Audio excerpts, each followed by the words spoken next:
Coffee and Headlines is brought to you by the generous support of our viewers and the following community partners: Best Cord Cutting TV, Buforge Tax Preparation, Bravos Restaurant Bar, Casa Santonieta en Guilapa, El Rey Bar and Grill PV, Joint Boutique Hotel and Co-work, Monzon Brewing Company, Owners Reps Puerto Vallarta Neurofeedback, PV Dental Avant-Garde, and Siam Cocina Thai. Thank you for your support, and thank you for supporting our community partners.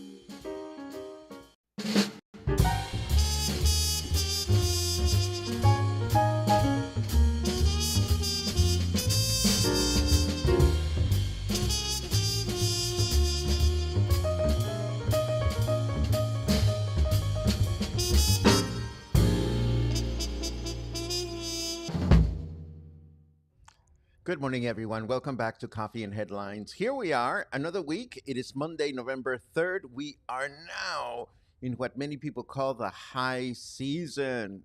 It is November. We've survived Day of the Dead. I have a bunch of articles to share and headlines and some photos and some show and tell, along with my personal realist perspective on Day of the Dead. I hope everybody had a good time. Please, raise your hand with a comment if you attended the Day of the Dead parade yesterday. Please let me know what your impressions were, whether you had a good experience, a fun experience, or a deadly experience. Everything counts. Not deadly, you know what I mean. It was a fun event. It was a fun event.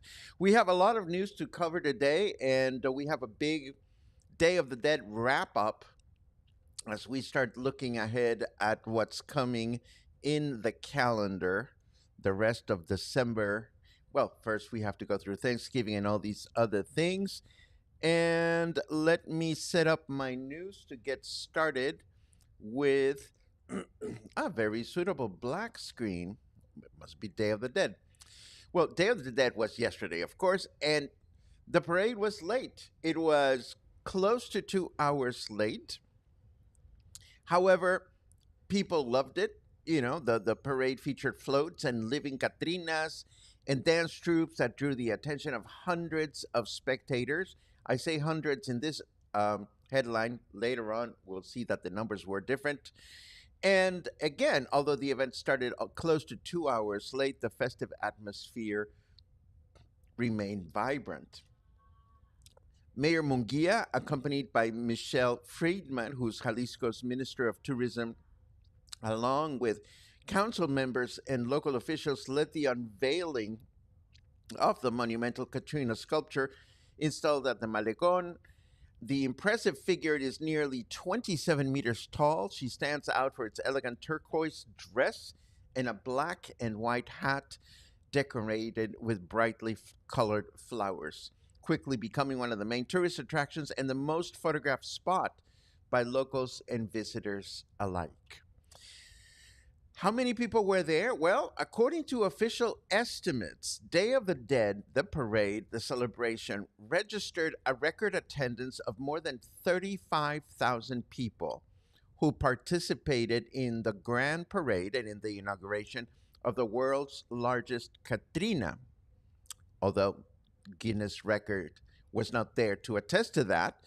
And the parade was considered the most crowded in the recent history of the municipality.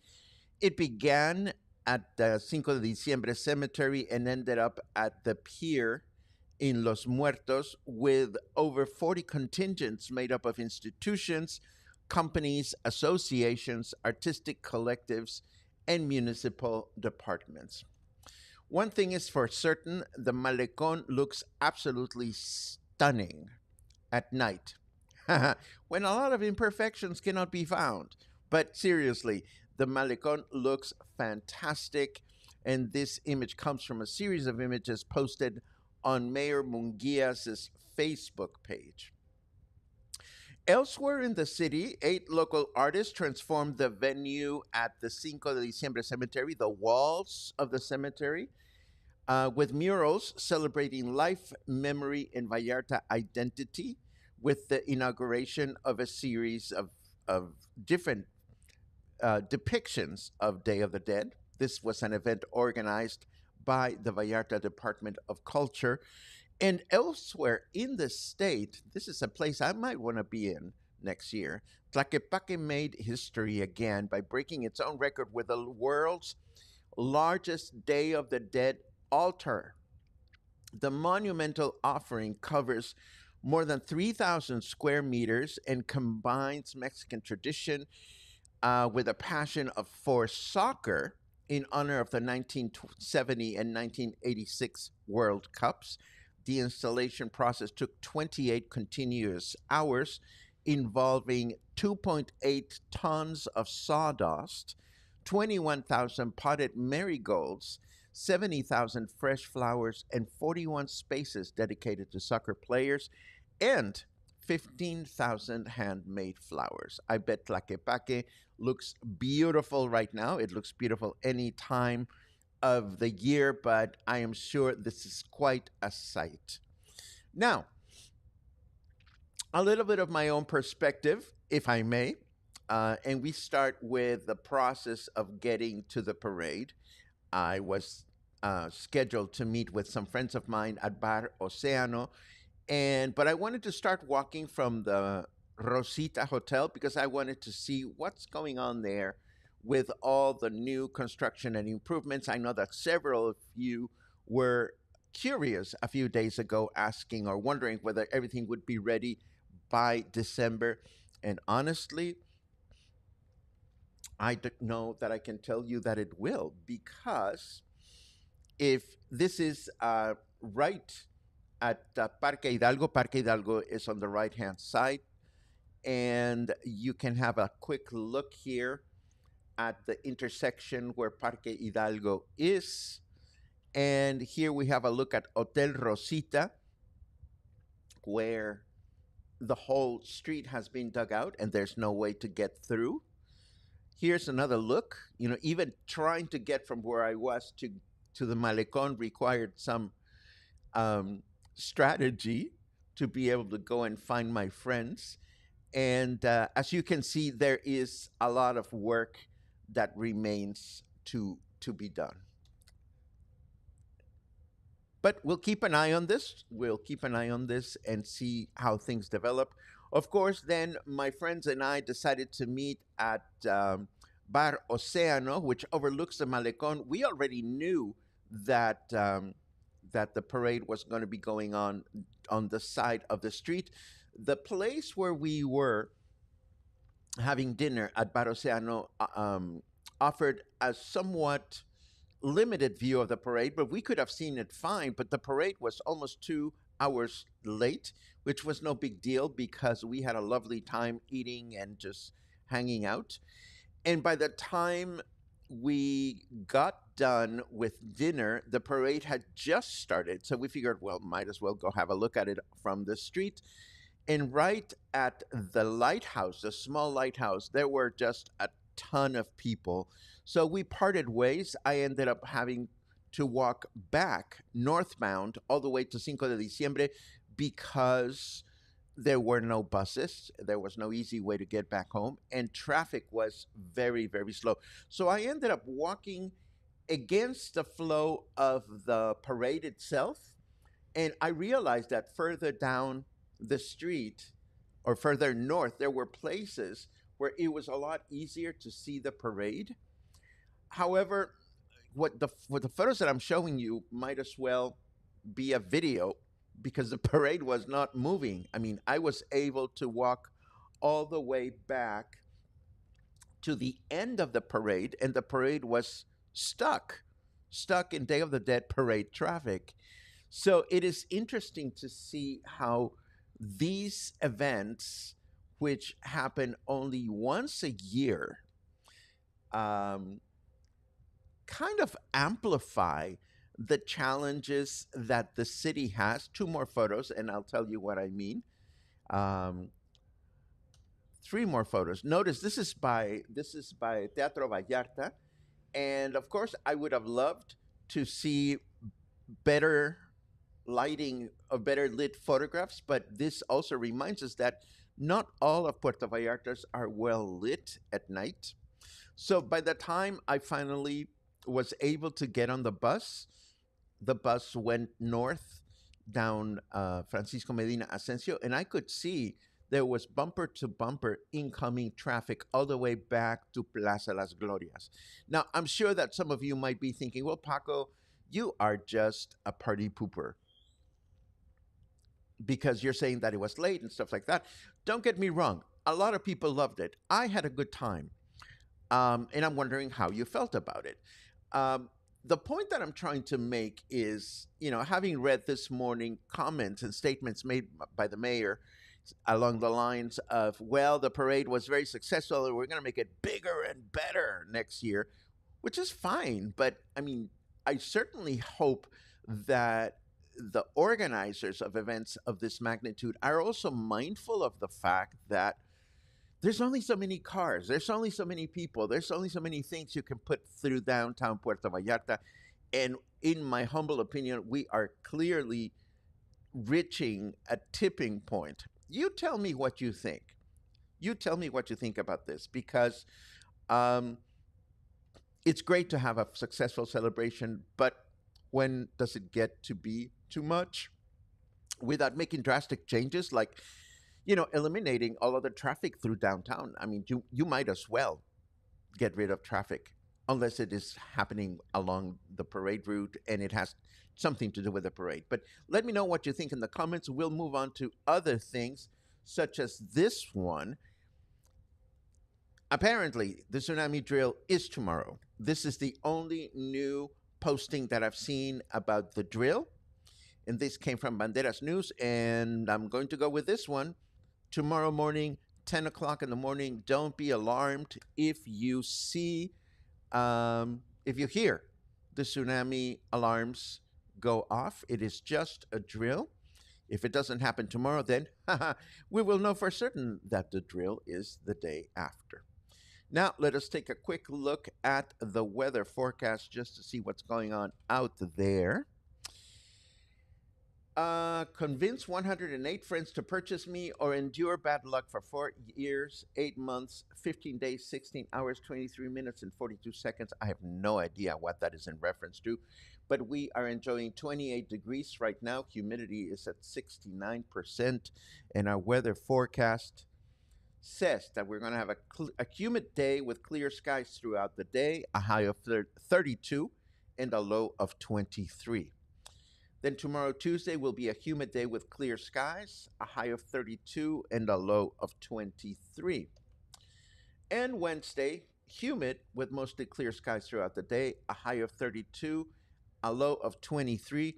And I think we are officially done forecasting rain for this season, because there was practically no percentage of rain for the next 3 days.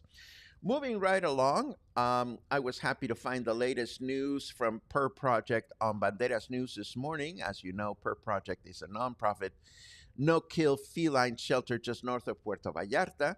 If you want to read about this, you can reach over to the show notes, where you will find a link to this article from Banderas News. And last but certainly not least, Lucha Libre returns to La Lija in just a little bit over a month. On December 7th, we have gone to these matches, and they are loads of fun. If you haven't gone, I strongly recommend it. And we'll keep talking about this as the date nears.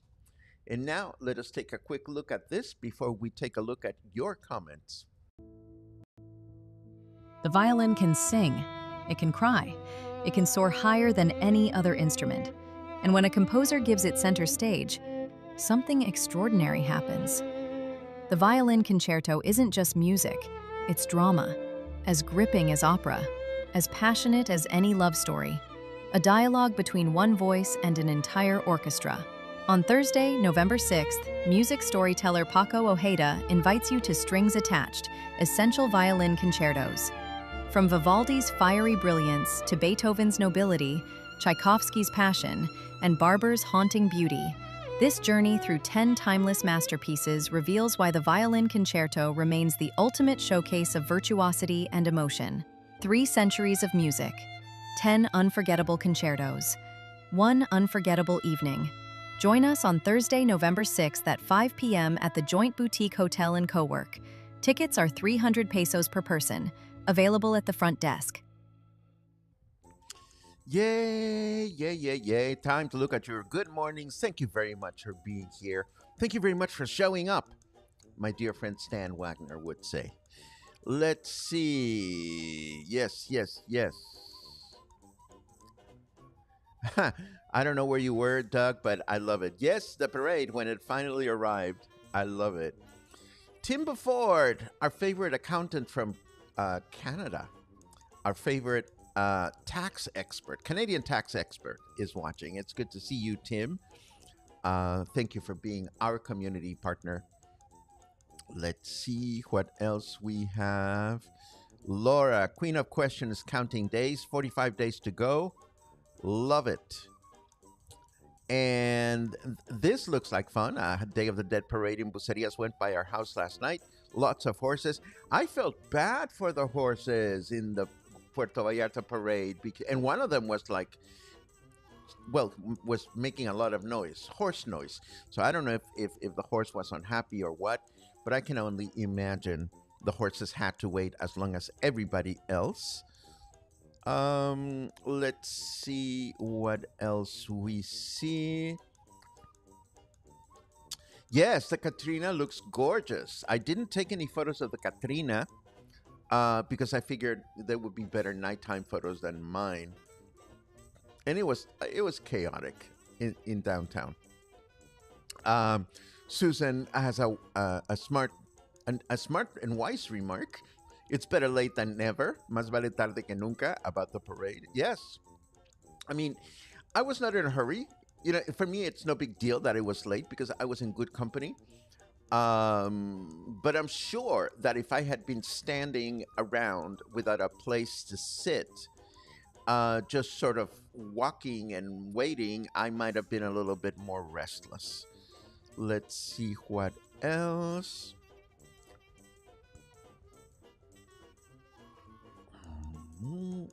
There's a queue. My sister is in Puerto Vallarta right now. She said the route changed from last year, asks Laura. Well, it was modified slightly because of all the work that is being done around Parque Hidalgo. It was detoured to the adjacent street a lot earlier than Parque Hidalgo. And so it was crazy traffic. And even when I got off the bus, I got off the bus 2 blocks before my home here in Colonia La Avena, which is we came up with a funny phrase last night. What was it? I am Versalles adjacent. That's what it is, you know. Anyhow, there was so much traffic in Francisco Villa that there were city buses detoured through my own street, which is a street that is pretty ordinary. It was crazy. It was crazy. But again, this is not a complaint. This is just like a light bulb that lights up. And hopefully the administration is looking at all these challenges to overcome for next year. The screenshot of the Lucha Libre event had December 7, 2024, not 2025. Did it?